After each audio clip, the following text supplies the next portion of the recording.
Assalamualaikum warahmatullahi wabarakatuh. Bismillahirrahmanirrahim. Alhamdulillah wa syukurillah ala ni'matillah wa ala millati rasulillah. Assalatu wassalamu alaihi wa ala alihi wa ashabihi wa mawala. Rabbi shrah li sadri wa yassir li amri wahlul 'uqdatam min lisani yafqahu qawli. Rabbi zidni 'ilma warzuqni fahma.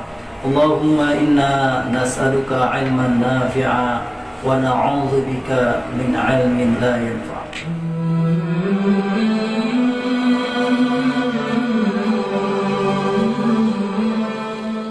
Ma'asyiral muslimin rahimakumullah. Kita lanjutkan mengkaji kitab Adabul Muslim fil Yaumi wal Lailah. Kali ini kita sudah sampai pada bab yang ke-19, yaitu adabus safar. Adab safar, adab bepergian jauh, bagian yang pertama. Yustahabbu lil musafir, yang pertama, idza nawas safar ayastakhirallaha fi safarihi hadza bi an yusalli rak'ataini min ghairi shalawatil mafruḍah thumma yad'u bi du'ail istikharah.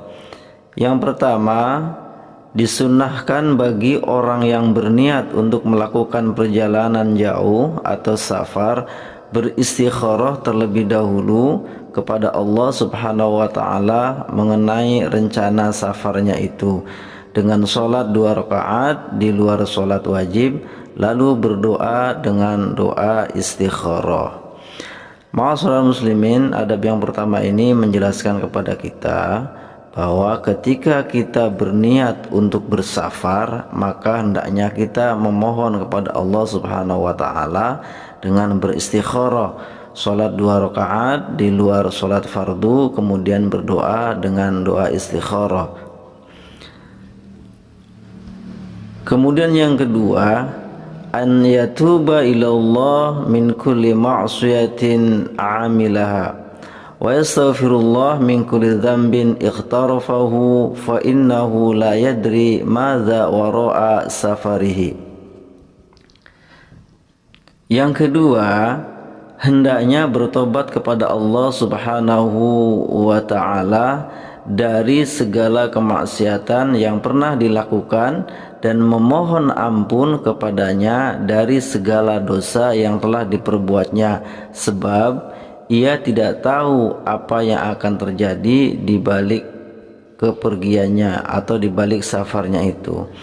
Ma'asyiral muslimin rahimakumullah, adab yang kedua ini menjelaskan kepada kita bahwa sebelum kita melaksanakan safar, hendaknya kita bertobat kepada Allah Subhanahu wa taala dari segala kemaksiatan yang pernah kita lakukan. Tujuannya apa? Tujuannya supaya ketika kita safar, kita dalam keadaan bersih, sudah bertobat kepada Allah Subhanahu wa taala. Mengapa? Karena kita tidak tahu apa yang akan terjadi di dalam safar kita. Kemudian yang ketiga, an yaruddal mazalim wal amanat ila ashabiha wa an yaqdiya duyunahu aw yuwakkila man yaqdiha an wa ayyusi ahlahu bi khairin. Yang ketiga, hendaknya ia mengembalikan barang-barang yang bukan haknya dan amanah-amanah kepada orang-orang yang berhak menerimanya, membayar hutang atau menyerahkannya kepada orang yang akan melunasinya, dan berpesan kebaikan kepada keluarganya. Ma'asyiral muslimin, adab yang ketiga ini menjelaskan kepada kita ya, supaya ketika kita melakukan perjalanan, kita sudah tidak ada sangkut pautnya lagi dengan orang lain, dengan manusia ya. Maka ketika kita masih berhutang, maka hendaknya dilunasi dulu atau mewakilkan kepada siapa yang akan melunasinya. Kemudian juga kita berpesan kepada keluarga kita dengan pesan-pesan yang baik. Yang keempat, ayatazawwada li safarihi bil ma' wat ta'am wal mal. Yang keempat, hendaknya membawa perbekalan secukupnya seperti air, makanan, dan uang. Ma'asyiral muslimin rahimakumullah, adab yang keempat ini ya, untuk di zaman kita barangkali kita cukup membawa uang ya, atau membawa ATM. Kenapa? Karena keperluan-keperluan seperti air minum, kemudian makanan gitu ya, itu bisa kita dapatkan di perjalanan, kita juga bisa dapatkan di tempat tujuan kita di sana, karena banyak sekali di sana orang-orang yang berjualan makanan juga minuman. Barangkali bekal berupa pakaian yang harus kita bawa secukupnya. Wallahu a'lam. Kemudian yang kelima, yustahabbu lil musafir ayastahiba rifqatan salihah fi safarihi yukhaffifuna anhu wahsyatat tariq wa yusa'idunahu 'indal haja. Wa qad qala sallallahu alaihi wasallam, law ya'lamun nas ma fil wihdah ma a'lam ma sara rakibun bilailin wahdah. Disunnahkan bagi musafir pergi dengan ditemani oleh teman yang soleh selama perjalanannya, untuk meringankan beban di perjalanannya dan menolongnya bila perlu. Rasulullah Shallallahu Alaihi Wasallam telah bersabda, kalau sekiranya manusia mengetahui apa yang aku ketahui di dalam kesendirian, niscaya tidak ada orang yang menunggangi kendaraan atau bermusafir yang berangkat di malam hari sendirian. Rawahul Bukhari. Ma'asyiral muslimin rahimakumullah, adab yang kelima ini menjelaskan kepada kita bahwa hendaknya ketika kita bersafar, ketika kita bepergian jauh, hendaknya kita ditemani oleh seorang teman atau lebih yang soleh, yang baik, untuk meringankan kita di tengah perjalanan kita. Mengapa? Ma'asyiral muslimin, kalau kita berangkat sendirian barangkali kita merasa khawatir, tetapi kalau ditemani dengan teman yang soleh, dia bisa buat teman ngobrol ya, kemudian juga bisa menolong kita kalau kita ada keperluan. Rasulullah Shallallahu Alaihi Wasallam bersabda, "Lau ya'lamun nas ma fil wihdah ma a'lam ma sara rakibun bilailin wahdah." Kalau sekiranya manusia mengetahui apa yang aku ketahui di dalam kesendirian, niscaya tidak ada orang yang menunggangi kendaraan atau musafir yang berangkat di malam hari sendirian. Ma'asyiral muslimin rahimakumullah, pada zaman Rasulullah Shallallahu Alaihi Wasallam mungkin ya, ketika bersafar sendirian, berjalan jauh di padang pasir dengan mengendarai unta sendirian, mungkin itu sangat berbahaya. Artinya butuh teman ya, untuk meringankan perjalanannya dan juga untuk menolongnya di saat membutuhkan. Wallahu a'lam bishawab. Kemudian yang keenam, yustahabbu lil musafirin idza kanu salasah fa aktsar an yu'ammiru ahadahum alaihim, fadzalika ad'a ila intizami umurihim. Wa qad qala sallallahu alaihi wasallam, idza kharaja salasah fi safarin falyu'ammiru ahadahum.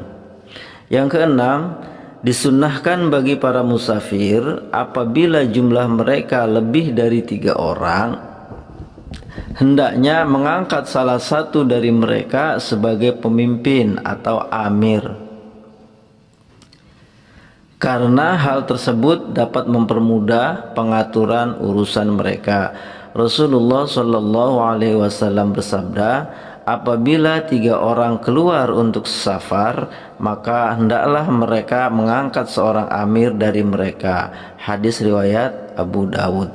Ma'asyiral muslimin rahimakumullah, adab yang keenam ini menjelaskan kepada kita, jika kita hendak bepergian jauh, kemudian jumlah kita lebih dari 3 orang, maka hendaknya kita mengangkat salah seorang di antara kita sebagai pemimpin kita di perjalanan, untuk meringankan kita ya.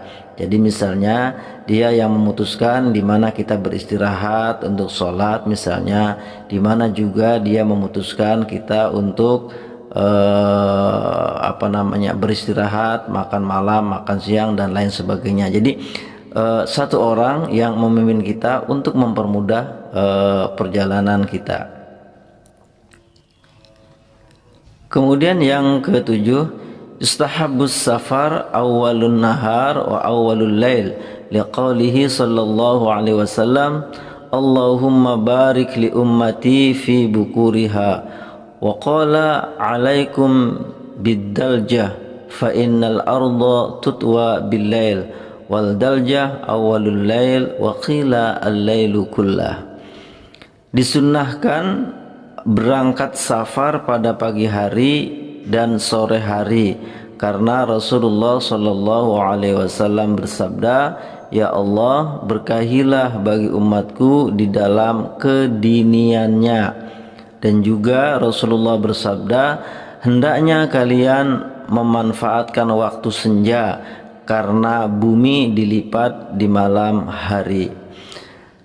Ma'asyiral muslimin rahimakumullah, hadap yang ketujuh ini menjelaskan kepada kita bahwa bagian dari sunnah ya, ketika kita hendak melakukan perjalanan jauh, maka hendaklah berjalan pada pagi hari atau di awal malam. Rasulullah Shallallahu Alaihi Wasallam bersabda, ya Allah, berkahilah umatku di kediniannya atau di pagi harinya. Kemudian Rasulullah juga bersabda, hendaknya kalian jika ingin mengadakan perjalanan, berjalanlah di awal malam, karena sesungguhnya bumi dilipat ketika malam hari. Artinya apa? Bumi dilipat, ya kita tidak terasa gitu ya, kita naik kendaraan gitu, kita tertidur, tiba-tiba sudah pagi dan sudah nyampe di tujuan kita. Itu wallahu a'lam bishawab. Yang dimaksud dengan daljah awal malam, dan dikatakan pula al-lailu kulluhu, malam keseluruhannya. Wallahu a'lam bishawab. Ma'asyiral muslimin, inilah adab safar bagian yang pertama. Insyaallah nanti kita lanjutkan bagian yang kedua di video-video berikutnya. Wallahu a'lam bishawab. Kita akhiri dengan baca alhamdulillah. Alhamdulillahirabbil alamin.